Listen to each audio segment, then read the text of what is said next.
స్వచ్ఛమైన నాణ్యమైన గౌదర్పార్ పూజా ఉత్పత్తులు www.gaudarpar.com ద్వారా ఆన్లైన్ లో ఆర్డర్ చేయండి. మీ ఇంటిని దేవాలయంగా మార్చుకోండి.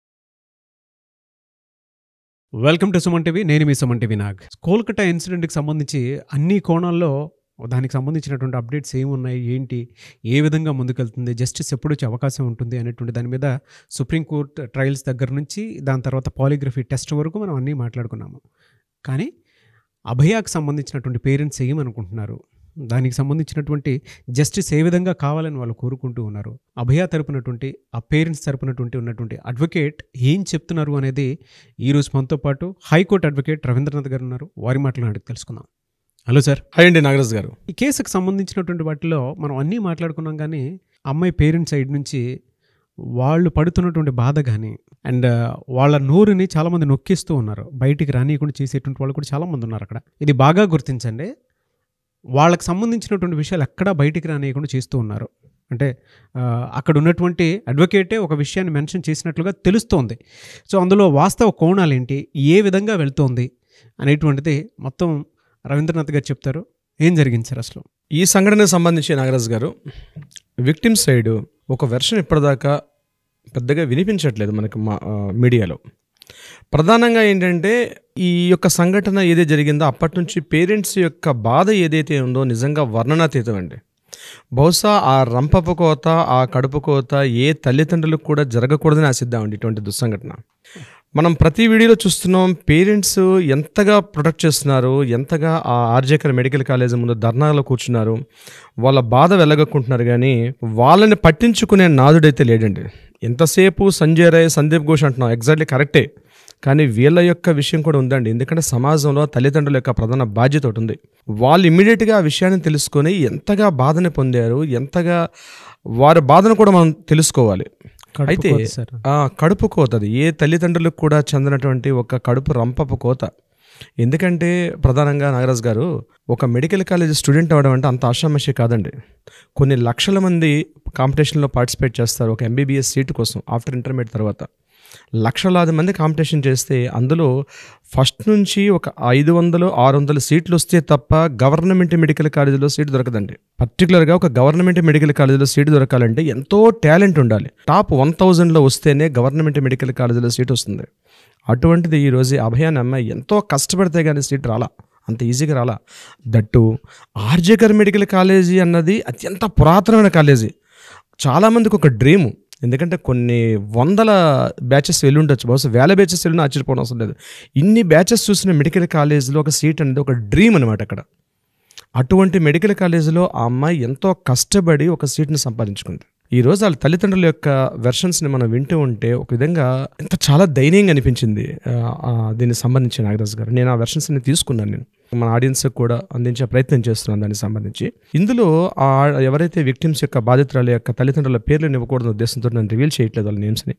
అలాగే వాళ్ళు ఎక్కడ ఉంటారో వాళ్ళ యొక్క ప్రొఫైల్ హిస్టరీని మనం ఎక్కడ రివీల్ చేయట్లేదు దీనికి సంబంధించి. వాళ్ళు అంటే కేసు ఈ విధంగా ఉన్నప్పుడు రివీల్ చేయకూడదండి. వాళ్ళ నేమ్స్ కానీ వాళ్ళ ప్రొఫైల్, వాళ్ళ బ్యాక్గ్రౌండ్స్ ఏం చెప్పకూడదు ఉద్దేశంతో నేను రివీల్ చేయట్లేదు. అయితే ఆ రోజు జరిగిన సంఘటన ఏం జరిగింది, వీళ్ళు ప్రతిరోజు అమ్మాయి కాలేజీకి వెళ్తుంటుంది, కానీ 1 వీక్ నుంచి ఆ అమ్మాయి చాలా ముభావంగా ఉండేదట. చాలా ముభావంగా, ఎవరితో మాట్లాడేది కాదు. రోజు తల్లితో మాట్లాడేది, అమ్మ నాకు ఈ కాలేజీకి వెళ్ళడానికి ఇష్టం లేదు, నేను ఈ కాలేజీకి వెళ్ళే ఇంట్రెస్ట్లో లేను, నేను ఎందుకు అనేది కూడా స్పష్టంగా చెప్పేది కాదు. ఈవెన్ ఆ రోజు ఆగస్టు 8వ తేదీ ముందు రోజు ఏదైతే మార్నింగ్ అంటే ఆగస్టు 7వ తారీఖు సాయంత్రం డ్యూటీలో జాయిన్ అయింది అమ్మాయి. ఆ వెళ్ళేటప్పుడు కూడా పేరెంట్స్ అన్నారు నీకు ఇష్టం లేక ఉండిపోమంటే, లేదు ప్రాక్టికల్స్ దగ్గరగా ఉన్నాయి, నాకు ఈ ఫస్ట్ ఇయర్ కంప్లీట్ అయిపోతే సెకండ్ ఇయర్లోకి వెళ్తే ఇయర్తో నాకు అయిపోతుంది, నేను కంప్లీట్ చేసుకొచ్చేస్తాను అని చెప్పిందట అమ్మాయి. నెంబర్ 2 వాళ్ళు చెప్పిన వెర్షన్ నేను చెప్తున్నాను, యాజిటీస్గా నేను చెప్తున్నాను, ఇది ఎక్కువగా ప్రొలాంగ్ చేయకుండా. సెకండ్ వెర్షన్ ఆమె ఏం చెప్పారంటే, ఆ రోజు అమ్మాయి వెళ్ళేటప్పుడు కాస్త హ్యాపీగా నవ్వుకుంటూ కాలేజీకి వెళ్ళింది. మార్నింగ్ అందరు రోజు వెళ్ళినట్టుగా వెళ్ళింది. కానీ చెప్పింది నాకు డ్యూటీ ఈరోజు చాలా ఎక్కువ టైం వేశారు కాలేజీలో, సో 36 అవర్స్ అంటే మళ్ళీ నేను 9th మార్నింగ్ రివీల్ అవుతాను, నేను 9th మార్నింగ్ 8:30-9 o'clock వస్తాను అని, నేను ఇక్కడికి వచ్చి స్నానం చేసి మళ్ళీ నేను రెస్ట్ తీసుకుంటాను, 9th మార్నింగ్ ఇంటికి వచ్చేస్తాను అని చెప్పింది ఆ అమ్మాయి రోజు. ఆ రోజు రాత్రి ఆగస్టు 8వ తారీఖు రాత్రి మధ్యలో 2 సార్లు ఫోన్ చేసినప్పుడు కూడా లాస్ట్ కాల్ 11:30 ఆగస్టు 8వ తేదీ రాత్రి 11:30 చిట్ట చివరి కాలు మదర్కి ఫోన్ చేసింది అమ్మాయి. ఫోన్ చేసి మమ్మీ నేను ఆల్రెడీ లంచ్ అడిగింది అనమాట, మదర్ అడిగింది, ఏమో ఫుడ్ తిన్నావా, తెప్పించుకున్నావా ఫుడ్ అంటే, మేము ఆర్డర్ చేసుకున్నాం, ఆన్లైన్ ఆర్డర్ చేసాము, ఆల్రెడీ ఫుడ్ ఆన్ ద వేలో వస్తుంది, మరొక 10 నిమిషాలు వచ్చేస్తుంది మమ్మీ, మేము రాగానే అందరం కలిసి మా ఫ్రెండ్స్ కూడా నాతో పాటు ఉన్నారు, ప్రతి ఇంట్లో జరిగేది అదే కదండి, అడుగుతారు రాత్రి పడుకునేటప్పుడు వెళ్ళేటప్పుడు, ఇంక ఫుడ్ కూడా ఆన్ ద వేలే ఉంది, వచ్చేస్తుంది ఫుడ్, మేము అందరం కలిసి ఇంకాసేపు డిన్నర్ చేస్తాం అని చెప్పింది. అది చెప్తూ ఇంకొక మాట కూడా ఉంది, డాడీకి మందులు ఇచ్చావా, డాడీ మందులు వేసుకున్నారా, హెల్త్ బాగాలేదు కదా, నేను చూసుకుంటానులే, ఇంకా డాడీని చక్కగా చూసుకుంటానులే అని చెప్పి చిట్ట చివరి మాటలు అవేనట అమ్మాయి చెప్పిన మాటలు. వాళ్ళ డాడీని నేను చూసుకుంటాను, బాగా చూసుకుంటానని చెప్పింది. ప్రతిరోజు ఏంటంటే 11:30, 12 తర్వాత మళ్ళీ ఫోన్ చేయదు, ఎందుకంటే వీళ్ళు కూడా ఏజ్డ్ పర్సన్స్ ఉద్దేశంతో అమ్మాయి ఎక్కువగా ఫోన్ చేయదు నైట్ టైం. వీళ్ళు ఏమనుకున్నట్టే బహుశా అమ్మాయి నిద్రపోతుందేమో, టైం అయిపోయింది కదా, ఇంకా మార్నింగ్ తెల్లారితే 9 గంటలకి ఎప్పట్లాగే ఇంటికి వచ్చేస్తుంది అనుకున్నారు పేరెంట్స్ యాక్చువల్గా. బట్ ఇదే చిట్ట చివరి రాత్రి అవుతుంది, అదే కాలరాత్రి అయిపోతుంది అన్న విషయం వాళ్ళు కూడా అనుకోలేదు. ఎప్పట్లాగే కలకత్తా నగరం నిద్రపోయింది, పేరెంట్స్ నిద్రపోయారు, కానీ తెల్లారి చేసేసరికల్లా దారుణ దుస్సంఘటన ఒక వినాల్సి వస్తుందని వాళ్ళు కూడా ఊహించలేదు, కానీ వినాల్సి వచ్చింది. పేరెంట్స్ ఈ విషయాన్ని అక్కడ ధర్నా చేస్తూ మీడియా వాళ్ళు మాట్లాడుతున్నప్పుడు వాళ్ళు చెప్పిన మాటలు ఏంటంటే, ఈ సంఘటనని పోలరైజేషన్ చేయకండి, పొలిటిజేషన్ చేయకండి, ఇందులో రాజకీయాలు మాకెవరు సంబంధం కాదు, మా అమ్మాయికి ఏదో ఇక్కడ పెద్ద పెద్ద చేపలు ఉన్నాయి, పెద్ద పెద్ద తలకాయలు ఉన్నారు, ఇందులో కేవలం ఏదో ఆ క్షణం ఎవరో వచ్చి చేసేసిన సంఘటన కాదు. వాళ్ళొక క్వశ్చన్ పాయింట్అవుట్ చేశారు నాగరాజు గారు. ఏంటంటే, ఈ ఎవరైతే సంజయ్ అని చెప్తున్నారో, ఈ ఎవరైతే సివిక్ వర్కరు 3rd ఫ్లోర్, యాక్చువల్గా బెంగాల్లో నేను చెప్తాను, నెక్స్ట్ సెంటెన్స్ చెప్తాను, ఆ 4th ఫ్లోర్లో ఉన్న సెమినార్ హాల్లో మా అమ్మాయి అక్కడ ఉందని, ఆ 4 గంటలప్పుడు ఎర్లీ మార్నింగ్ 4 o'clockకి ఒక్కడే నడుచుకుంటూ ఎందుకు వెళ్ళాడు, ఆ విషయాన్ని ఎందుకు పాయింట్అవుట్ చేయట్లేదు, మిగిలిన అన్ని విషయాలు మాట్లాడుతున్నారు. అతను డ్యూటీలో ఉన్నాడు, ఎవ్రీథింగ్ ఈజ్ ఓకే. 4 గంటలకి ఎవరంతా నిద్రమత్తులో ఉండేటప్పుడు 4 గంటలకి ఒక్కడే లేచి అక్కడ ఎందుకు వెళ్ళాడు అంటే, తను వెళ్ళాడా, లేకపోతే ఇందులో ఎవరైనా ప్రోద్బలం చేసి వెళ్ళారా? ఇప్పుడు టాపిక్ ఎగ్జాక్ట్ అవుతుంది. ఇదే సంఘటనని చెప్తూ ఎవరైతే విక్టిమ్స్ తరపున లాయరు భిక్షరంజన్ భట్టాచార్య, అతను ఈ విక్టిమ్స్ తరపున వాదిస్తున్న లాయరు, అతను కూడా సుప్రీంకోర్టు లాయరు, చాలా సీనియర్ మోస్ట్ లాయరు. ఇది కాకుండా కమ్యూనిస్ట్ పార్టీ తరపున ఆయన ఆల్రెడీ రాజ్యసభ ప్రెసిడెంట్ ఎంపీగా ఉన్నాడు. ఆయన ప్రెసిడెంట్ సిట్టింగ్ ఎంపీ ఆయన రాజ్యసభ, వెస్ట్ బెంగాల్ నుంచి sitting Rajya Sabha MP communist party తరపున ఉన్నాడు ఆయన. కొన్ని అద్భుతమైనటువంటి మానవతా విలువలు ఉన్నటువంటి ఒక వ్యక్తి ఈ భిక్షరంజన్ భట్టాచార్య. ఇప్పటివరకు మనకి మీడియాలో దీనికి సంబంధించిన కథనాలు రాకపోయినప్పుడు కూడా మనం కొంత సేకరించే ప్రయత్నం చేసాం. భిక్షరంజన్ భట్టాచార్య క్లియర్గా చెప్పాడు, ఇందులో గవర్నమెంట్ ఇన్వాల్వ్మెంట్ ఉంది. ముఖ్యంగా మమతా బెనర్జీకి ఇది ప్రత్యేకంగా అలవాటు. ఎవరైనా ఇటువంటి మర్డర్స్ కానీ రేప్ జరిగేటప్పుడు ఒక రేట్ కార్డు ఉంటుందట, కలకట్టాలో ఒక రేట్ కార్డు ఉంటుంది. ఇమ్మీడియట్గా వాళ్ళకి వెళ్ళి రేట్తో కొనేస్తారు, వాళ్ళ నోరు మూయించే ప్రయత్నం చేస్తారు. ఇమీడియట్గా నీ రేట్ ఎంత, వాళ్ళ యొక్క ప్రొఫైల్ని బట్టి ఒక రేట్, ఇమీడియట్గా నెక్స్ట్ డే మార్నింగ్ క్లోజ్ చేసేయడానికి. ఇది ప్రతి చోట వెస్ట్ బెంగాల్లో ఎన్నో సంఘటనలు జరిగాయి. అందులో కూడా ఈ సంఘటన కూడా అందులోనే కలిపేద్దాం ఉద్దేశంతో ఒక రేట్ కార్డు తోటి పేరెంట్స్ని కొనడానికి వెళ్ళారు, కానీ పేరెంట్స్ రిజెక్ట్ చేశారు. మా అమ్మాయి ప్రణాళిక మించినట్టు మీరు ఎన్ని కోట్లు ఇచ్చినా మాకు కావాల్సింది కాదు, న్యాయం జరగాలి అని ఒకే ఒక విషయం మీద కూర్చున్న పేరెంట్స్ నిజంగా ఆ తల్లిదండ్రులకి జాతీయ యావత్తు కూడా దండం పెట్టాల్సిన అవసరం ఉందండి. ఎందుకంటే వాళ్ళు ఇది తీసుకున్న నిర్ణయం గట్టిగా లేకపోతే ఇమ్మీడియట్గా ఈ కేసు క్లోజ్ అయ్యేది.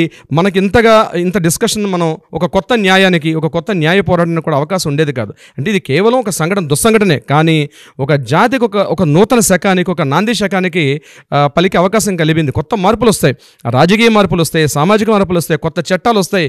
ఇమ్మీడియట్గా సుప్రీంకోర్టు తీసుకోవడానికి కూడా ఈ విక్టిమ్స్ తల్లిదండ్రులు తీసుకుంటున్న నిర్ణయాలు ఇమ్మీడియట్గా పోస్ట్ మార్టం జరిపిన తర్వాత 3 గంటలకు ఆ ప్రాంతానికి వెళ్ళి ఏదైతే పోస్ట్ మార్టం మీద మేము చాలా హ్యాపీగా లేము, ఇందులో ఖచ్చితంగా ఏదో జరిగింది, ఇది ఒక మనిషి చేసింది కాదు అని ఎప్పుడైతే వాళ్ళు సస్పెక్ట్ చేసి ఇమ్మీడియట్గా అక్కడ ఉన్నటువంటి లోకల్ మ్యాజిస్ట్రేట్ని ఇన్వైట్ చేశారు.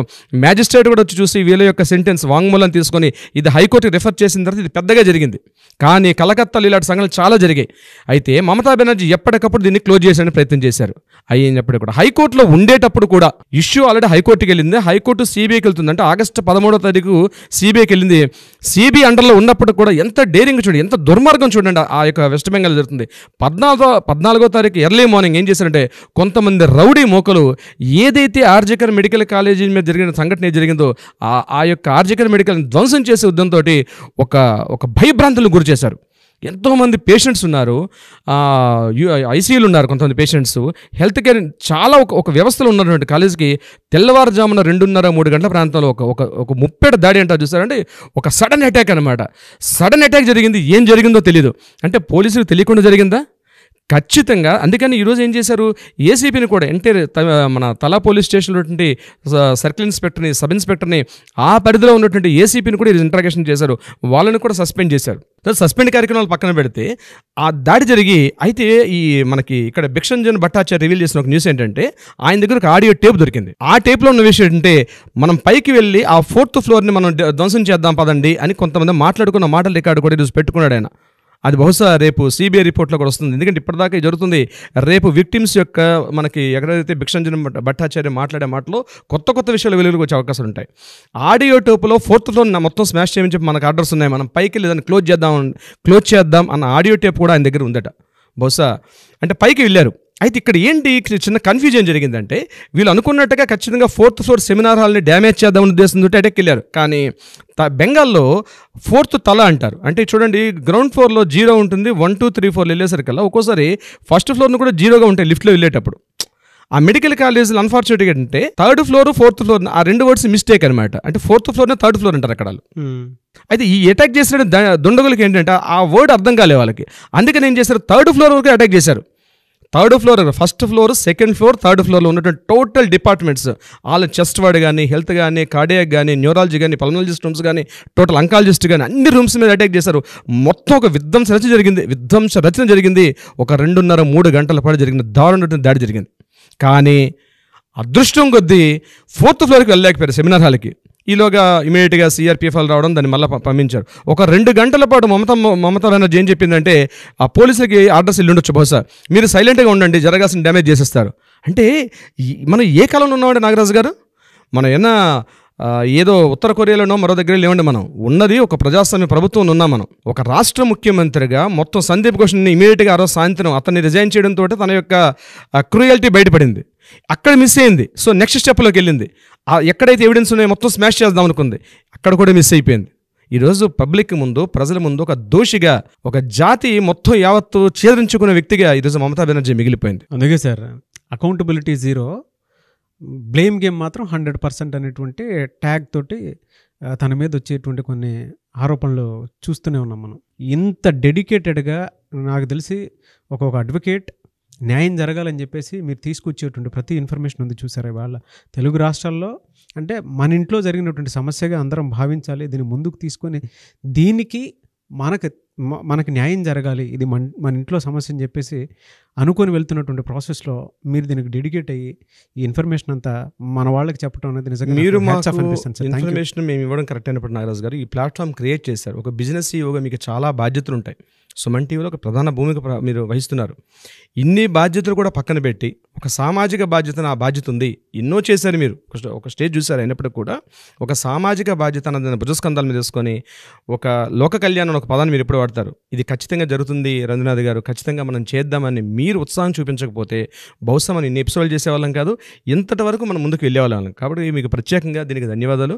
మీతో సుమన్ టీవీ యాజమాన్యం కూడా, ఎందుకంటే మీ సంస్థ చైర్మన్స్ పెద్దవాళ్ళు కూడా సపోర్ట్ ఉంటేనే ఇది ముందుకు జరుగుతుంది. డెఫినెట్గా మనతో పాటు ప్రజలు ఉన్నారండి, అసలు వాళ్ళు తీసుకొని వెళ్తున్నారు.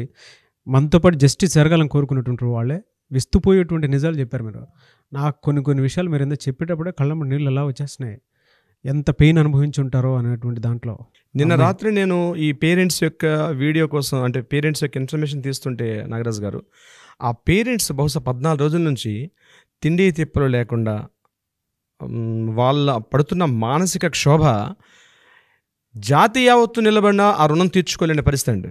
తీర్చుకోలేని రుణం అది. ఆ తల్లిదండ్రుల యొక్క ఆ కంఠశోష, బాధ, ఆక్రోశం, కళ్ళ ముందు జరుగుతున్న అన్యాయం తెలుస్తుంది కానీ ఆ యొక్క ఫీలింగ్స్ని తెలుసుకోలేకపోతుంది. ఏదో జరిగిపోతుంది, ఏదో హడావడి చేస్తున్నారు ఆ సిబిఐ వాళ్ళు కానివ్వండి, లోకల్ పోలీసులు కానీ, జరిగిపోతుంది. కాదు, న్యాయం ఇది కాదు, ఇంకొకటి ఉంది అని వెలుగెత్తి చాటుతున్నారు.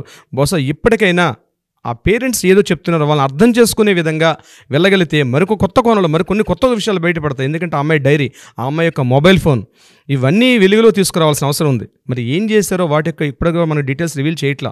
ఆ ఫోన్లో డీటెయిల్స్ ఎవరు ఉన్నాయి, ఏమైనా ఎటువంటి ఇన్ఫర్మేషన్స్ ఉన్నాయి, డైరీలో ఇన్ఫర్మేషన్స్ ఏంటి, ఇవన్నీ కూడా వాళ్ళ కష్టంలో తీసుకున్నారు కానీ అవన్నీ రివీల్ చేయట్లేదు. అవి వస్తే ఇదొక కొత్త మార్పుకి, అంటే కొత్త విషయాలు బయటకు వెలుగులోకి వచ్చే అవకాశం ఉంటుంది. చాలా పెద్ద పేర్లు కూడా బయటకు వచ్చే అవకాశం ఉంది. చూద్దాం, త్వరగా న్యాయం జరగాలని మాత్రం కోరుకుందామని. చాలా బాధాకరం.